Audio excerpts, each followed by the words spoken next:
and welcome to our exercise glossary for our lower body. Thank you for joining me. Like the first one, I'm going to do a warm up at the beginning that will suffice for any lower body exercises you do. But something to keep in mind with our lower body is we have a lot more actual muscles or muscle fibers that we're activating. So a warm up is going to be really important. And you can always add into your warm up some of the exercises you're going to do later, but at a lower range of motion. So with that said, I'm just going to give us a generic warm up that we can always follow for our lower body. So we're going to start with our marches. So as usual with our marches, we want to get our arms in the motion as well, and we're just driving our knees up to the ceiling, clearing our feet off the ground. And I'm trying to keep a nice straight back. I'm always worried about posture as usual, clenching those abdominals, our best buds. And so the march you're just going to want to do for as long. It could be 20 seconds, it could be 40 seconds, it could be a minute. We're just really trying to get that blood flowing, trying to get that oxygen delivered to our tissues before we start working out. Okay, so that's our march. We know those like the back of our hand. Our next warm-up that I love personally, I just think it's a good warm-up exercise. I think it's fun. I think it's a good way to get some cardio, is our back taps. So I don't know if you remember these, but all you do, it's like a side step mixed with a tap to the back. As I do this, my whole body's kind of moving and twisting. And again, just going for time, 20 seconds to a minute, whatever feels comfortable, just getting that blood flowing, getting excited.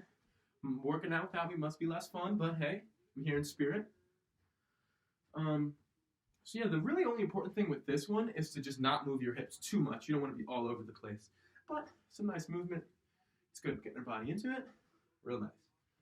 Okay, our next one for a lower body is going to be our side bends. These ones have been integral to our warm-ups because it really wakes up your hip flexors and that kind of crossover point from the upper to the lower body. So, as anything, we want to protect our posture, so I'm clenching my abdominals, I'm clenching my glutes a little bit, and I'm just bending over slightly to whatever feels comfortable with this hand, and then coming back up. And these ones we go more for numbers. So here I would go maybe 10 on each side to suffice a warm-up. Something like that. Another great warm-up technique is doing our squats at a low range of motion. So, just a quick reminder, we're standing in our athletic stance, feet are just about shoulder width apart. I've got a slight bend in my knees and my hips, thinking about my abs, and I'm thinking about my glutes specifically to protect my spine. And we're just going to drop down 5 degrees, if that. Just a little bit of a squat, just to wake up our butt and our quads and our knees and our calves. Same thing. The next one I want us to always do is our low range of motion lunges. Just get us into the workout. So just going a little bit down, nothing crazy. And you can always add in the nice side ones. And for any of those, don't have to do anything crazy. 10, 15 reps, totally good. Another great warm-up that I like to do for our lower body is our standing crunch. Really get our hip flexors and our side abs woken up. So just some of those. So that should suffice for our warm-up. And like I said, you can kind of do whatever you want, whichever exercises you really like. You can do them in our warm-up, but just do them with a lower range of motion and do it with no weight. That's really going to be the bread and butter of a lower body warm-up. Okay, cool. Let's get into our exercises. So first I'm going to start with all of our different squat variations, okay? So I'm going to talk a little bit about the differences between squats and why some are important and what you're looking for. Okay, so our first squat that we've done a lot of is our farmer squat. So farmer squats, if you can remember, we're standing nice and wide. Our dumbbells are in our hand. My fingers are interlocked around the top of the dumbbell. And I'm just dropping that down to the floor like that. And in terms of depth, you know this, we're just going to go as far as you feel comfortable. Don't push it, but also definitely go. Make it difficult. We want to see the steam in our glasses kind of thing. So our farmer squat. So wide, feet generating a lot of the movement from our hips, hands holding the weight like this. Another variation of squat that we actually never did together, I don't think, is you can have 2 dumbbells over your shoulders. And so what you would do here is you'd bring in your feet a little bit, less wide than a farmer squat. And same thing. I'm just squatting, pretending I'm sitting back into a chair, and with the weight at my shoulders. And so as we squat, we really want to think about our abdominals, clenching, protecting our spine. And we really just want to make sure we're not leaning too far forward. Obviously, we're going to lean a little bit forward, but as long as we're not risking falling over forward, good to go. Our third type of squat we've done a few times. It's a little complicated, so I'm going to go real nice and slow through this explanation. So it's called our skater squat, and that probably doesn't mean anything, but basically both my feet are stacked directly in front of one another, like this, as you can see. And remember, this is like a fake one-legged squat. Essentially what we're doing is putting the weight on our front leg and using our back leg to stabilize us. And when we do this, we definitely want to be near a wall because this is going to challenge our balance. But what this is doing that's different than the other squats is it's forcing us to use our quads to stabilize our knee. So it's actually a little bit harder for us, and we're targeting one leg at a time. So if you ever want to do a skater squat, my recommendation would be do a couple on one leg, switch legs to the other, because it's annoying to have to switch and stuff like that. So those are our 3 squats. Next, let's move into our lunges. So I believe that we've done 2 different variations of lunges over the semester. Our first is just our basic lunge, so a little reminder on form here. You want to create a nice wide stance. My feet are staggered like this, and I'm just driving my back knee towards the ground. And remember, we do not have to go low with these lunges, just as far as we can go. One thing that I think is important to keep in mind when we lunge is we don't want to lean far forward like our squat, but it's way more important with the lunge because we're standing square straight on. It's so easy to just lean and get the motion from the lean. So a good way to know that you're standing straight up is to just put one hand on your lower back and make sure that you feel that it's straight as you go down and up. And here, range of motion is much less important than good form, because lunges are hard on our knees, so we want to make sure we're doing that good form. Okay, our next type of lunge is our side lunge. So if you remember, we just step in a straight line. It's really important that we keep our legs straight, and we just pretend to do like a little one-legged squat onto our leg, sticking our butt out. And again, range of motion is so much less important here than form. Form is really important. It's really important that we're not, moving our torso all over the place, foot back, all these different areas of motion we can get. It's gonna be bad for our low back. Really, just go as far as you can go while maintaining a straight back. So abdominals, glutes, the usual. Good. Okay, so our next exercise, something we've done many times. So just imagine that this is like a wall. It's really my closet door. But one option is to kick our leg back and bring it up, back, and bring it up. And here, what we're really just focusing on is not moving our upper body too much. Just hold on to the wall and kick out behind us. Or the other variation that we have done before is kicking to the side. So this is going to target more of the outside of our hips, and then the back one is going to target more of our butt and low back. So whichever you're going for. So we have those.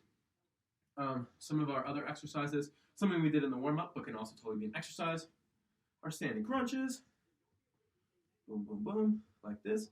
So all I'm doing is I interlocked my fingers behind my head as per usual, and I'm just lifting up my knee towards my elbow. It doesn't have to come remotely close. It's just the action of pulling them together as close as we can get them. We're going to work on our side abs.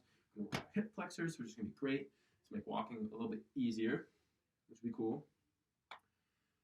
So our next exercise is something that we've done a lot. I really like to focus on our calf raises because your calves are it basically is the closest muscle to the ground. So in terms of stabilization, our calves are like our first line of defense. If we have strong calves, we'll be nice and stable. So calves are something I always like to focus on.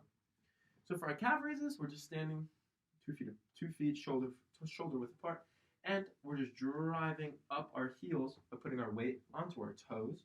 And we want to make sure we're not bouncing. We want to make sure we're just pushing up our heels as high as we can get them, and then slowly come back down. And then do that 10 or 15 times. Also, we have another variation for our calf raises. I don't know if you remember this, but we did this once, I believe, where your hands are on the wall, and you just do it with one leg, and your other leg's just kind of hanging out here. I'm not moving it. I just did that to show you. But yeah, essentially we're doing one at a time here. So potentially another option for us. Hang on, I'm just grabbing some water.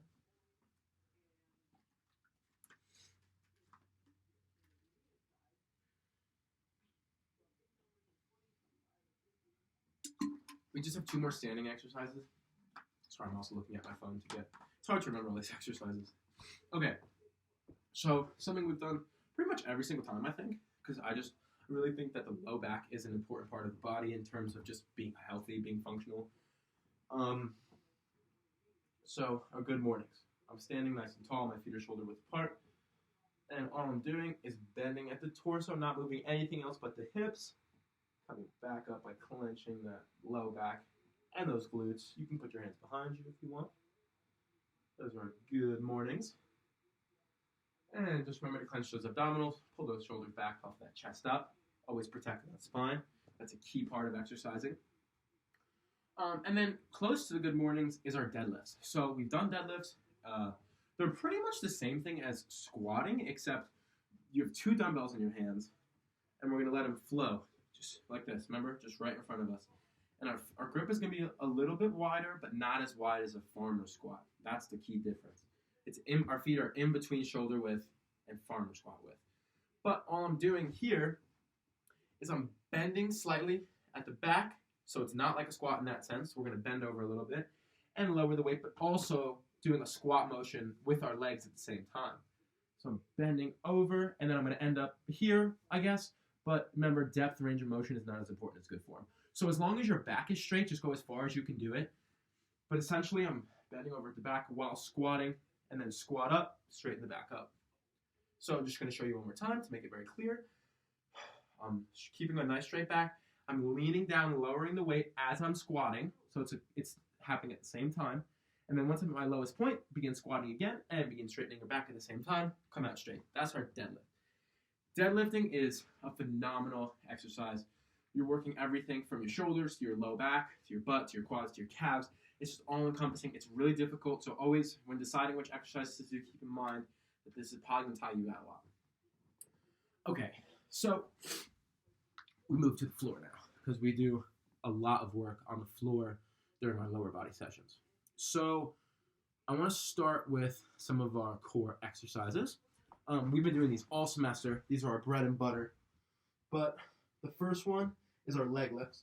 And so with our leg lifts, it's important we're keeping one leg bent here. I think it'd be better if I show you from the side. Yeah. So we keep one leg bent and keeping our back and our head on the ground. And I'm just lifting my leg to about knee height on my other leg. And that's a leg lift. And if we want to make this leg lift more intense, what we can do is bring it up and then kick it out.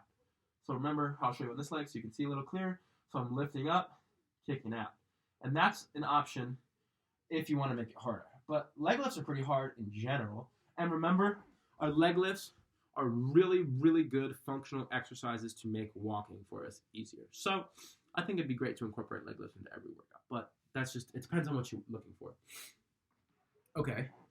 So next we're going to move into some other core exercises. Again, I think I should show you from the side. It's a little easier. So remember, we have just our crunches. And so our crunches, what we do is keep our hands on the ground, and we just use our abdominals with our knees bent. Don't forget about our knees bent. And we're just pulling our head up until our scapula, or shoulder blades, sorry, are off the ground, and then coming back down. That's one rep. And I'm just sliding my hands across the floor as I do this. You don't have to do that. You can have your hands in the air, whatever you want, really. It doesn't make that much of a difference. So those are our crunches. And then we have, we've definitely done these a few times, but not every time. But what these are is I'm picking up shoulder blades off the ground, but I'm staying here now, and so my hand is coming to touch this leg, touch this leg, touch this leg, touch this leg. See how I'm alternating like this? Those would be for our side abs and our rectus abdominis as well. Ooh, how could we forget about our bicycles? Okay, I know you know how to do a bicycle, but I just want to have this here just in case you want a nice reminder. So remember, our hands are behind our head, but we're not using our hands to lift our head. That's so important. Like I said, we don't want to put any extra stress on our vertebrae if we don't have to. So our bicycles, I know these are hard, but basically we're doing a sit-up with the top half of our body, and we're bringing our opposite leg and opposite elbow together. And like, remember this back leg? That can be either on the ground or in the air. If we keep that back leg in the air, it's dramatically harder. So it really is going to depend on what you want. And I know I'm not here to motivate you, but I know how much of a badass you are, and I know you can do it. So I'm bringing together opposite leg, opposite elbow. And I like to go for 20, but obviously sets and reps on those are going to depend on how you feel that day. Never push yourself too hard, but never don't push yourself. Sorry, that was really vague. Okay. So Next, we're going to move into our tabletop positions. I think there's a couple things we do from this position. Oh, not good vision. Okay, so here we have one option where let me kick in that chair. That's fine. So my leg is straight out, and I'm just touching the ground with my toe, and I'm driving my heel straight up. That's one rep. Remember to do it on both sides. And then we also have an option where we go up and to the side and back and down, up to the side, back, and down. So that one is our level 2. Way more difficult, but also way more rewarding. We also have our fire hydrants, which we haven't done in a while, but we've definitely, I think, done them. So these ones, basically, I'm on all fours, and I'm just driving my knee up like I'm a dog. And I come back, and basically, just using my hips to pick up my knee. That'll be a good butt and hip workout, for sure.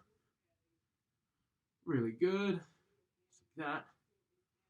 So those are our fire hydrants. Hang on, I gotta refer to my list, I'm sorry.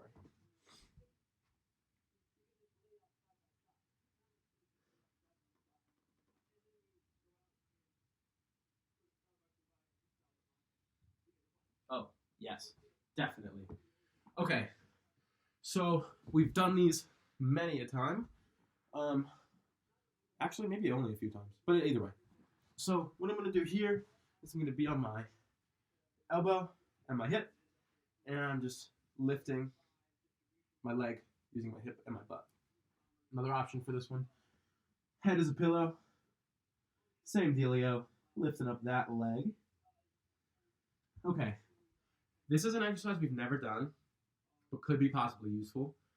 It's this position, same thing, except my top leg is going to come across here. So now it's planted in front of me, and I'm lifting my back leg using the insides of my hips. I don't think we target the insides of our hips very much. Specifically, I mean me making workouts for you. Just because it requires a high degree of flexibility in our hips, which I don't think we've ever talked about. But hey, if that exercise, if you can do that, that's a great one for the inside of your hips. If you can't, that's totally fine, because when we do our side lunges, we're also targeting the insides of our hips. Fun fact. Okay, we have a little bit more to go. We're almost there, I promise. So another warm-up exercise that we can do as an actual exercise is our trunk side flexion. So that can be an actual exercise, definitely. That's a great exercise. And so that is actually the final exercise I have. Those are all of the major exercises that we typically do together. So thank you for making it this far, and I hope this exercise glossary is helpful.